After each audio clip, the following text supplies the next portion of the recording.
हम ही अलख अल्लाह है, कुतुब गोस और पीरे, गरीबदास खालक धनी, हमरा नाम कबीर। हम ही अलख अल्लाह है, कुतुब गोस और पीर, हम इस सारी सृष्टि के मालिक हैं, मेरा नाम कबीर।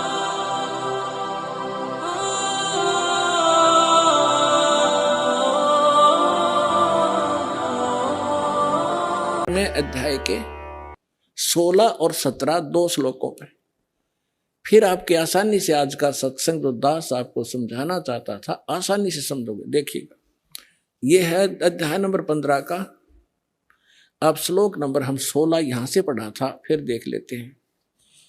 दिवौ इमौ पुरुषौ लोके सर्च अक्षरः एव च सरय सर्वाणी भूतानि कुटस्थ अक्षर उच्यते।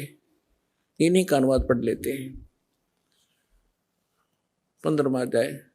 इस संसार में नासवान सर्वनाशवान अक्षर अविनाशी दो प्रकार के पुरुष माने परमात्मा प्रभु ब्रह्म दो कहे, और संपूर्ण प्राणियों के शरीर ना तो नाशवान है, जीवात्मा अविनाशी कही जाती है।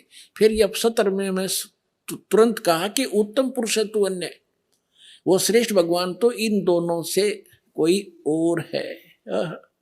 और परमात्मा ही जीवधारत है जिसको भगवान कहा जाता है। ये लोग त्रिमावी से विभर्ती जो तीनों लोकों प्रवेश करके सबका धारण पोषण करता है, वो अविनाशी परमात्मा है। इन्हीं का अनुवाद। उत्तम पुरुष श्रेष्ठ भगवान तो कोई इनसे दोनों से अन्य है जो तीनों लोकों प्रवेश करके और सबका धारण पोषण करता है, अविनाशी परमेश्वर परमात्मा इस प्रकार कहा गया है। अब ये है वो जड़ संसार रूपी वृक्ष की प्रवर्ष कहां से होती है, किससे आहार होता है, कौन पालन करता है। संसार रूपी वृक्ष की जो जड़ है ये परम अक्षर ब्रह्म है। इससे ये तीनों लोकों प्रवेश करके और सबका धारण पोषण करने वाला ये परम अक्षर ब्रह्म है, ये पूर्ण परमात्मा है, वो जो इन दोनों से सरपुरुष और अक्षर पुरुष से अन्य है। अब ये है तीनों लोकों प्रवेश करके सबका धारण पोषण करने वाला ये परमात्मा है। अब हम आपको थोड़ा सा इन भगवानों का जो अक्षेत्र दिखाएंगे कि ये कितने प्रभु हैं। जैसे एक ब्रह्मांड होता है, एक ब्रह्मांड में कौन कौन सी स्थिति है वो देखिएगा। ये एक ब्रह्मांड का लघु चित्र है। इस ब्रह्मांड का अंडे जैसी शकल है, अंडे आकार है, अंड आकार है। ये देखिए ऐसा है यहां तक। ये इसको अंड भी कहते हैं, इसको ब्रह्मांड भी कहते हैं। और इस ब्रह्मांड के अंदर जो व्यवस्था है वो हमारे शरीर के अंदर हम देख सकते हैं जब हम हमारे इन चैनलों को कमलों को ऑन कर लेंगे मंत्रों की साधना करके। तो इसलिए इसको पिंड, शरीर को पिंड कहते हैं। जैसे एक टेलीविजन के अंदर कहीं भी कार्यक्रम हो रहा हो, वो कार्यक्रम हो रहा कहीं और देख हम टीवी पर सकते हैं, ऐसे ये शरीर हमारा है। तो पूरे ब्रह्मांड का जो नक्शा है इस पिंड के अंदर है। इसको पिंड भी कहते हैं, इसको अंड आकार है इसलिए अंड भी इसी को कहते हैं। अरे राधा स्वामी वाले ये नकली पिंड अलग बताते हैं, अंड अलग बताते हैं, और ब्रह्मांड न्यारा क्या पता नहीं इनको। ये देखिएगा, तो ये इस ब्रह्मांड के अंदर क्या क्या व्यवस्था है। नीचे से शुरू करते ये 5 ये 7 हैं। तल, अतुल, वितल, महातल, अतल, सुतल, रसातल और पाताल लोक। और ये पृथ्वी लोक, ये ब्रह्मा का लोक, ब्रह्मा जी का लोक, विष्णु शिव जी का लोक, विष्णु जी का लोक, और ये स्वर्ग, और ये नरक, ये इंद्र का लोक, ये मानसरोवर, ये धर्मराज का लोक, और ये एक ब्रह्म लोक है इसके अंदर। ये सारा ब्रह्म लोक कहलाता है। इतना ये एक ब्रह्म लोक है। इसमें इसने क्या कर रखा है, नकली सतलोक, ये महेंद्र काल द्वीप, फिर नकली सतलोक, नकली अलखलोक, और नकली अगमलोक, और नकली अनामी लोक की रचना इस काल में करवा रखी। ये दुर्गा जी का लोक। यहां इसने गुप्त स्थान बना रखा है, और इस गुप्त स्थान पर कोई नहीं जा सकता इस काल की रजा से बिना।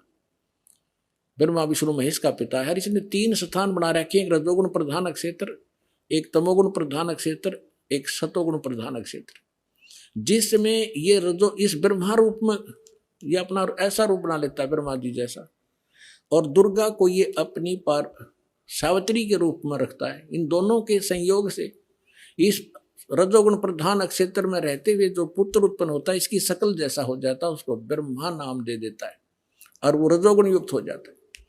इसी प्रकार ये सतोगुण युक्त स्थान है, इसमें स्वयं विष्णु रूप धारण करता है, दुर्गा को महालक्ष्मी रूप में रखता है। इन दोनों के संयोग से इस सतोगुण प्रधान क्षेत्र में रहने से जो पुत्र उत्पन्न होता है वो सतोगुण युक्त हो जाता है और उसका नाम विष्णु रख देते हैं। इसी प्रकार ये शंकर रूप बना लेता है, दुर्गा को पार्वती रूप में रखता है, और इन दोनों के संयोग से तमोगुण प्रधान क्षेत्र में जो पुत्र उत्पन्न होता है वो तमोगुण युक्त हो जाता है। इसलिए रजगुण ब्रह्मा, सतगुण विष्णु और तमगुण शिव जी की उत्पत्ति करके ये फिर नीचे के लोकों का प्रधान बना देता है, इनको एक एक द्वीप दे देता है। और ये तीनों भगवान केवल पृथ्वी लोक, स्वर्गलोक और इस पाताल लोक, इन तीन लोकों के ऊपर ही ये प्रभुता रखते हैं इस एक ब्रह्मांड में। बस इतने मालिक हैं, इतने स्वामी हैं। और ये जो ब्रह्म है इनका पिता सरपुरुष, ये केवल 21 ऐसे 21 ब्रह्मांडों का स्वामी है। ये देखिएगा, आप जी ने जो ब्रह्मांड देखा था ये वाला, अब ये समझो ये एक गेंद सी होगी और ये 21 ब्रह्मांड का अक्षेत्र है। इस सरपुरुष का गीता अध्याय नंबर 15 के श्लोक नंबर 16 और 17 वाले में 3 पुरुष हैं। ये सरपुरुष का अक्षेत्र है 21 ब्रह्मांड। ये एक ब्रह्मांड है जिसको गेंद दिखाई देती है आपको, गेंद सी। 5 ब्रह्मांडों को इकट्ठा करके इसने एक महाब्रह्मांड बना रखे हैं। ऐसे 4 ब्रह्मांडों में 20 महाब्रह्मांडों में 20 ब्रह्मांड रोक रखे हैं।